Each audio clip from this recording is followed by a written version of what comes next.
안녕하세요. 기술이 우리를 그 어느 때보다 가깝게 연결해주는 시대잖아요.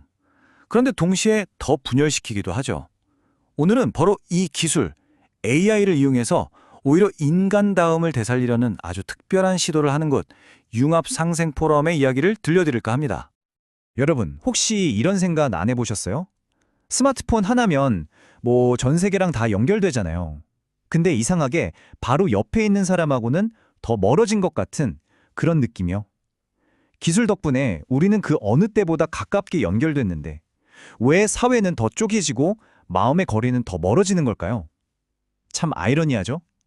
바로 이 역설적인 상황에서 오늘 이야기가 시작됩니다. 융합상생 포럼은 바로 이 지점에서 아주 핵심적인 질문을 던집니다. 이 사회의 진짜 위기는 기술의 격차가 아니라 마음의 단절이다 라고요. 어쩌면 우리가 눈부신 기술 발전을 쫓아가는 동안에 가장 중요한 걸 놓치고 있었던 건 아닐까요? 바로 서로를 믿고 진심으로 대화하는 그런 거 말이에요. 네, 그럼 이 연결되어 있지만 단절된 역설적인 상황이 우리 사회에서 구체적으로 어떤 모습인지 첫 번째 파트에서 좀 더 깊게 한번 들여다보겠습니다.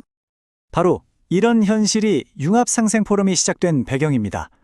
서로의 말에 귀 기울이기보다는 일단 판단부터 하고 같이 힘을 합치기보다는 경쟁부터 하는 그런 사회 분위기요. 의미 있는 대화는 점점 사라지고 사회적 신뢰라는 기반 자체가 흔들리는 지금 뭔가 새로운 해법이 필요했던 거죠. 자, 그렇다면 이 무너져가는 다리를 어떻게 다시 이을 수 있을까요? 융합상생 포럼이 내놓은 해법은 정말 뜻밖입니다. 세상에서 가장 차가워 보이는 기술인 AI랑요, 가장 따뜻한 감정인 감사를 하나로 합친다는 거였거든요. 융합상생 포럼의 핵심 아이디어는 사실 아주 간단합니다. AI라는 최첨단 기술로 객관적이고 공정한 소통의 장을 먼저 만들어요. 그리고 그 위에서 감사라는 가장 인간적인 감정으로 서로의 마음을 연결하는 거죠. 이들의 철학, 대화로 이해하고 감사로 연결하라. 이 한 문장에 모든 게 담겨 있습니다. 자, 이 그림을 보시면 융합상생 포럼의 핵심 전략이 한눈에 딱 들어옵니다. 왼쪽에 뇌랑 톱니바퀴가 보이죠? 이게 바로 차가운 AI 기술이에요. 이 AI가 데이터 분석으로 오해나 편견 없는 아주 공정한 대화에 판을 깔아주는 거죠. 그럼 그 판 위에서 뭐가 자라나느냐? 바로 오른쪽에 있는 하트, 따뜻한 감사라는 인간적인 연격이 꽃을 피우게 되는 겁니다. 정말 멋지지 않나요? 기술이 오히려 인간성을 위한 자양분이 된다니 말이에요. 자, 그럼 이 정말 흥미로운 철학이 실제 현장에서는 어떻게 돌아가고 있을까요? 대화와 데이터, 그리고 연결이 만들어내는 그 놀라운 시너지를 지금부터 한번 확인해 보시죠. 포럼의 대표적인 두 프로그램을 보면 이 모델의 힘을 확실히 느낄 수 있습니다. 왼쪽 시니어 주니어 멘토링처럼 개인 대 개인의 관계에서는 AI가 대화를 꼼꼼히 기록하고 분석해서 더 깊은 소통을 돕고요. 오른쪽 융합 상생 서밋처럼 사회적인 토론의 장에서는 AI가 감정 싸움을 막고 생산적인 논의를 이끌어주는 거죠. 그러니까 어떤 상황에서든 AI가 판을 깔아주고 감사가 관계를 맺는 이 원리는 똑같이 적용되는 겁니다. 특히 사회적 갈등처럼 아주 뜨거운 주제를 다루는 서밋에서 AI는 그야말로 진가를 발휘합니다.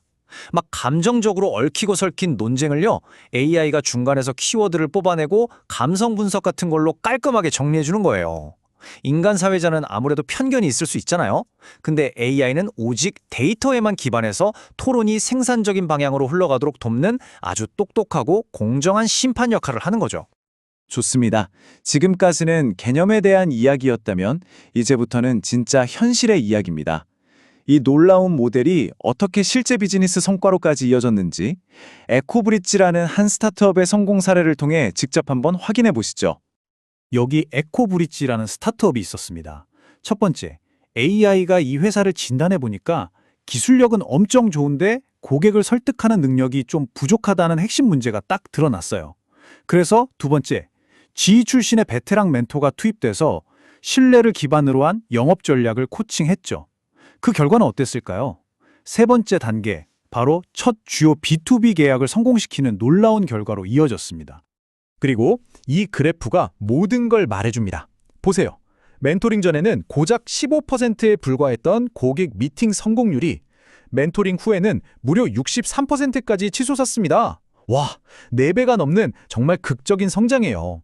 이건 그냥 숫자가 아닙니다. 이 포럼의 모델이 실제로 얼마나 강력한 가치를 만들어내는지를 보여주는 명백한 증거죠. 에코브릿지 대표의 이 한마디가 정말 핵심을 찌릅니다. 우리는 기술이 모든 걸 해결할 줄 알았어요. 근데 고객들은 기술이 아니라 신뢰를 원하더군요. 그동안 기술만 바라보던 관점에서 벗어나서 사람의 마음, 즉 신뢰를 보기 시작한 것. 이게 바로 성공의 열쇠였던 겁니다. 자, 한 기업의 성공을 넘어서서 융합상생 포럼은 사실 훨씬 더 큰 그림을 그리고 있습니다. 이들이 꿈꾸는 리더십과 우리 사회의 미래는 과연 어떤 모습일까요? 마지막 파트에서 그들의 야심찬 비전을 함께 들여다보겠습니다. 핵심은 이거예요. 융합상생 포럼의 최종 목표는 그냥 회의를 잘하거나 멘토링을 성공시키는 게 아닙니다. 이들은 감사가 리더의 중요한 역량이 되고 나중에는 돈처럼 쓸 수 있는 사회적 신용 자산이 되는 이른바 감사 경제라는 새로운 시스템을 꿈꾸고 있습니다. 기술이 인간을 소외시키는 게 아니라 오히려 우리를 더 인간답게 더 가깝게 연결해 줄 수 있다는 걸 증명하려는 정말 거대한 사회적 실험인 셈이죠. 오늘 이야기를 마무리하면서 여러분께 이 질문을 한번 던져보고 싶습니다. 만약에 AI의 진짜 역할이 우리 일자리를 빼앗고 우리를 대체하는 게 아니라 오히려 우리가 잃어버렸던 인간적인 연결과 공감 능력을 되찾아주는 것이라면 어떨까요? 융합상생 포럼의 도전은 기술과 인간이 함께 만들어갈 미래가 지금보다 훨씬 더 따뜻할 수 있다는 희망을 우리에게 보여주고 있습니다.